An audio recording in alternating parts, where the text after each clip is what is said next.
सहनाववतु सहनौ भुनक्तु सह वीर्यं करवावहै तेजस्विनावधीतमस्तु मा विद्विषावहै। ओम शांति शांति शांति। वैदिक जीवन पद्धति की इस कक्षा में आप सभी का हार्दिक स्वागत है। इस कल्याणी वेदवाणी जो हमको सदा उत्साह से युक्त करती है, ऐसे ज्ञान गंगा में नित्य प्रति गोते लगाने से, नित्य प्रति इसका अवगाहन करने से, इसमें स्नान करने से हम पवित्र हो जाते हैं और सच्चे अर्थों में जीवन जीने का ढंग आ जाता है। सच्चे अर्थों में हम ऋषि परंपरा से जुड़ जाते हैं। ऋषि परंपरा बहुत ही महनी परंपरा है। ऋषिणाम चरितम सत्यम महाजनो येन गता सपंथा। हम ऐसे देश के वासी हैं, ऐसे संस्कृति को जीने वाले हैं जहाँ पर योग साधना बहुत ही अनिवार्य और बहुत ही आनंद के साथ हमारे महापुरुषों ने इसका आधान किया, इसमें प्रतिष्ठित हुए और उन्होंने देश और समाज को भी योग से जोड़ने का कार्य किया है।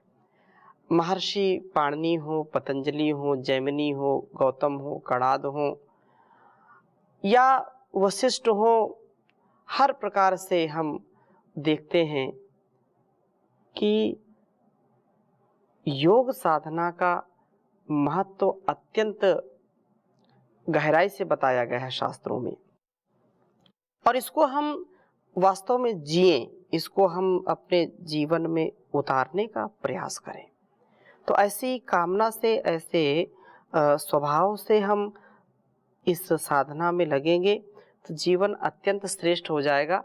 हम इसी पर चर्चा कर रहे हैं। विगत कई कक्षाओं में हमने चर्चा की है इसकी और इतनी महिमा इसकी गाई गई है। यही काम हमारे परम पूज्य श्री स्वामी जी महाराज जो जन जन तक योग के इस अभियान को पहुंचा रहे हैं, देश और दुनिया को योग से जोड़ रहे हैं, क्योंकि योग ही, अध्यात्म ही, प्राणायाम ही, प्राण की साधना ही हमको अंतिम लक्ष्य तक पहुंचाएगी। हम अनेक दुर्गुणों से, दुर्व्यसनों से बच पाएंगे, जीवन को सद्गुणों से, सद्व्यवहारों से, सुसंस्कारों से सुसज्जित कर पाएंगे। तो हम ऋग्वेद के 5वें मंडल के 61वें सूक्त का स्वाध्याय कर रहे हैं और विगत कक्षा में हमने 11वां और 12वां मंत्र पढ़ा था। 13वें मंत्र में भी यही सुंदर चर्चा आई है। ओम युवा सा मारुतो गणस्त्वेषा रथो अनिद्यः शुभम या वा प्रतिष्कुतः। प्राण साधना से सब बुराइयां दूर होती हैं। ये बुराइयां हमको खोखला बना देती हैं। अलग अलग प्रकार की स्थितियां हैं आज समाज में। हम देखते हैं युवाओं को, युवतियों को, बड़े बुजुर्गों को अलग अलग प्रकार के मादक द्रव्यों का सेवन, अलग अलग प्रकार के नशा करने की जो लत पड़ गई है, उससे स्वयं का जीवन भी नरकीय हो गया है, दुखमय हो गया है, पीड़ित हैं, लेकिन उससे अपने आप को बचा नहीं पा रहे हैं, उससे छूट नहीं पा रहे हैं, इतनी लत लग जाती है। लेकिन जब प्राण साधना करते हैं तो यह सभी बुराइयों से, काम, क्रोध, लोभ, मोह, ईर्ष्या, द्वेष और ये नशा जो आजकल बहुत चल रहा है, व्यक्ति यदि प्राणायाम ठीक ठीक कर ले, प्राणायाम का अनुष्ठान कर ले तो बुराइयों में नहीं फंस सकता है, वह बुराइयों से दूर हो जाएगा। शरीर रथ दीप्त बनता है, जीवन अनिंद्य अर्थात निंदा रहित होता है, बुराइयों से बचता है। बुराइयों को कभी जीवन में अपनाना नहीं चाहिए, ये मीठा जहर होता है, इसे खाना नहीं चाहिए। ये मीठा जहर है, इसको कभी खाना नहीं चाहिए। इसलिए हम प्रभु से बार बार प्रार्थना करें कि हमको ऐसा लक्ष्य सुनिश्चित कर दें कि हम उसी लक्ष्य को प्राप्त करने में आगे बढ़ते चले जाएं, हमारे अंदर की बुराइयां दूर हो जाएं, हम अनिंदनीय बन जाएं। यदि हमारा कहीं नाम नहीं होता तो हमारी बुराई भी ना हो। बुराई हमारे लिए जो कलंक है, जो धब्बा है, जो दाग है, वह हमको सहन नहीं होता है। इसलिए इस प्रार्थना को हम बार बार रट सकते हैं कि वह मरुत गण हमको बुराइयों को, प्राणों का जो गण है, बुराइयों को हमसे पृथक करे और अच्छाइयों को हमारे साथ मिलाने वाला हो। ये निरंतरता के साथ हो। 2 मंत्र मैं आपके समक्ष लिखता हूँ और दोनों मंत्र आज हम पढ़ेंगे। बहुत ही सुंदर वेद मंत्र हैं। ओम युवा सा मारुतो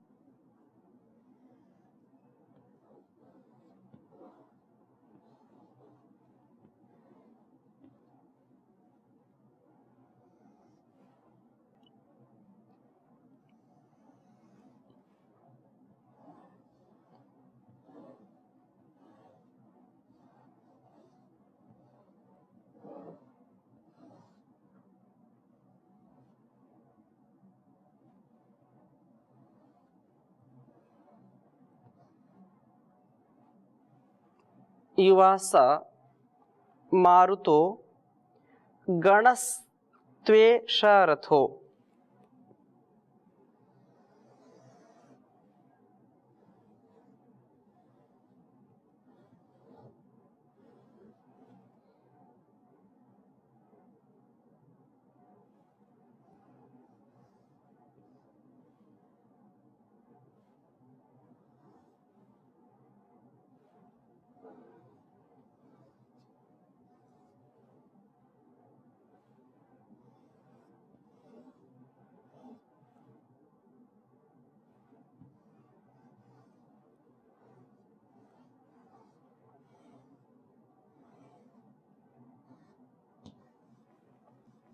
गणस्त्वेषरथो अनेद्यः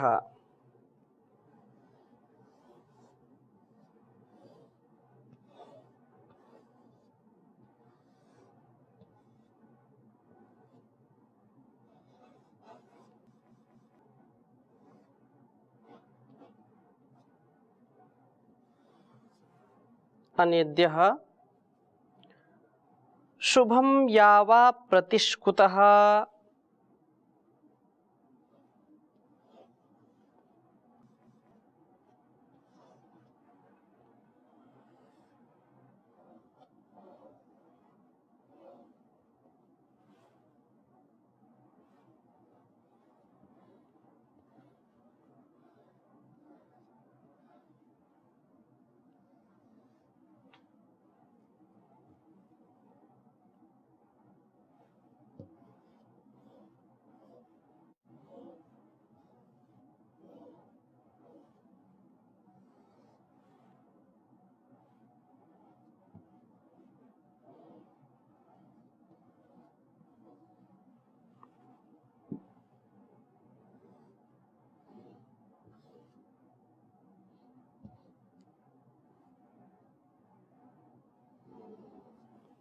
प्रतिष्कुतः।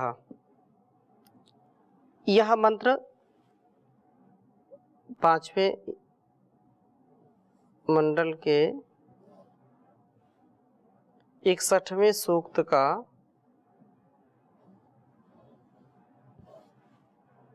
13वां मंत्र है।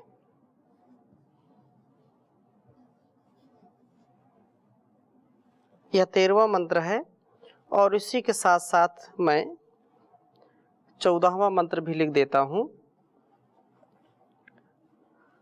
ओम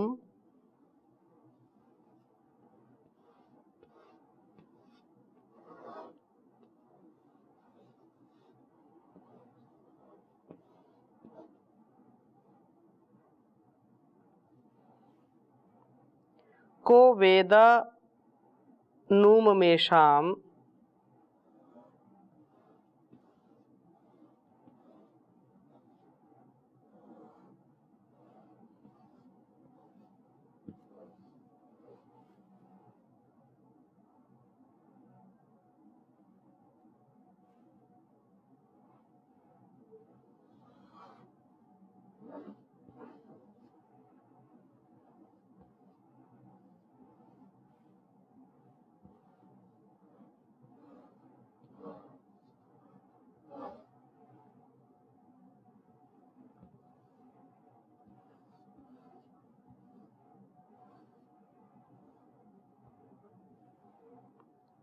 को वेद नूममेषां यत्र मदन्ति धूतयः।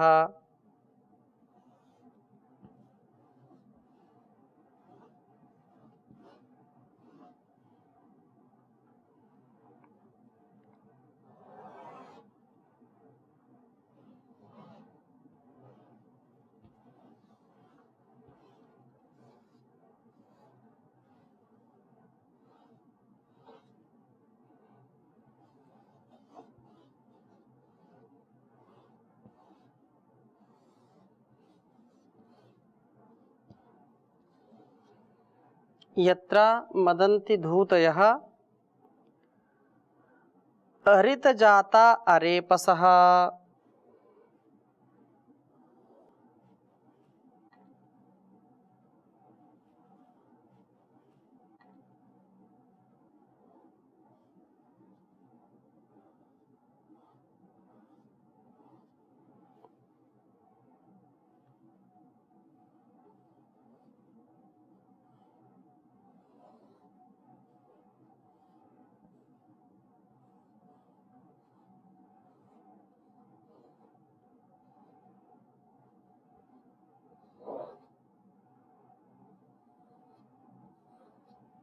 हरितजाता अरेपसः, यह पांचवें मंडल का ऊपर 13वां मंत्र है और यह 14वां मंत्र है।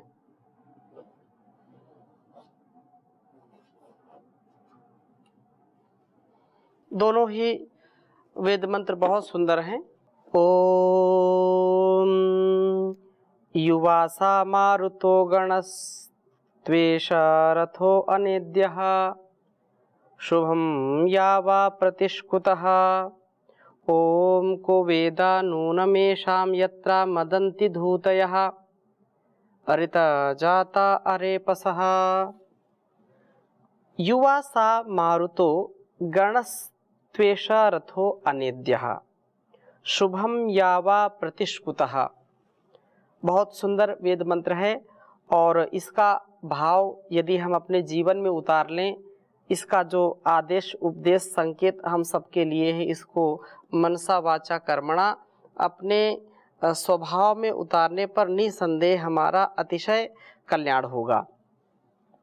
कहा है सह वह मारुतः गणः, प्राणों का जो समूह है, व्यान अपान समान उदान, ये जो प्राणों की स्थिति है, इन पंच प्राणों में जो प्राण उपप्राण आदि हैं, धनंजय कृकल कूर्म आदि, तो ये सब हमारे युवा अर्थात बुराइयों को पृथक करने वाला व अच्छाइयों को हमारे साथ मिलाने वाला है। युवा मिश्रण अमिश्रण यो हो, जो बुराइयों को दूर करता है, अच्छाइयों को हमारे में मिलाने वाला है। त्वेष रथः, इस मारुत गण से ही यह शरीर रथ दीप्त बनता है, प्रकाशित होता है, रोगों से बचता है, निरोग हो जाता है। शरीर के एक एक कोश को यह मरुतगण तेजोमय बनाते हैं, तेजस्विता से युक्त करते हैं, तेजोदीप्त बना देते हैं। अनेद्यः, यह अनिंदनीय है। इन प्राणों की साधना से कोई भी निंद्य भाव हमारे मनों में नहीं रहता। हम अपने मन में भी किसी की निंदा स्तुति या ईर्षा द्वेष आदि के भावों को नहीं आने देते हैं, समभाव में रहते हैं। ठीक इसी प्रकार से हमारे जो विरोधी हैं या हमारे अंग संग जो रहते हैं, उनके लिए भी हम स्तुत्य हो जाते हैं, हमारा जीवन ऐसा श्रेष्ठ बनता है, हम बुराइयों से बच जाते हैं। यह मरुतगण शुभम यावा, शुभ गति वाला है, अर्थात प्राण साधना से अशुभ वृत्तियों का नाश होता है। अशुभ वृत्तियां, अकल्याणकारी वृत्तियां जो हमको अंधकार की ओर, अभाव की ओर ले जाती हैं, अज्ञान अविद्या की ओर ले जाती हैं, ऐसी हमारी प्रवृत्तियां, ऐसी हमारी जो आदतें हैं, स्वभाव ऐसा, वो धीरे धीरे नष्ट होने लगता है। संसार में सबसे ज़्यादा कठिन काम है तो वह है अपने स्वभाव का परिवर्तन। अर्थात स्वभाव में हम चाह करके भी परिवर्तन नहीं कर पाते हैं, परंतु जो वास्तव में साधक होते हैं, जो प्राण साधना करते हैं, वे अपने स्वभाव को भी बदल पाते हैं, आमूल चूल परिवर्तन कर पाते हैं। इसलिए कहा कि हमारे सब कार्य शुभ ही शुभ होते हैं, अशुभ नहीं होते। अप्रतिष्कुतः, अप्रतिष्कुतः यह सब मरुतगण शत्रुओं के अनभिगत होता है, शत्रुओं का इस पर आक्रमण नहीं होता। उपनिषदों में भी यह बात आती है कि असुरों ने जब प्राणों पर आक्रमण किया तो ऐसे नष्ट हो गए जैसे पत्थर से टकराकर मिट्टी का ढेला नष्ट हो जाता है। सो यह प्राण गण अप्रतिष्कुत है, अर्थात यह हमको शक्ति देने वाला है, शक्ति संपन्नता से युक्त करने वाला है। प्राण साधना से हम सब बुराइयों पर विजय प्राप्त कर लेते हैं। शरीर रथ दीप्त बनता है, जीवन अनित्य बन जाता है। अनिंद्य तात्पर्य यह है कि निंदा रहित हो जाता है, बुराइयों से दूर हो जाता है, हम बदनाम नहीं होते, क्योंकि ऐसे कार्य हम नहीं करते। सदा हम शुभ आचरण वाले बनते हैं और शत्रुओं से आक्रांत नहीं होते हैं।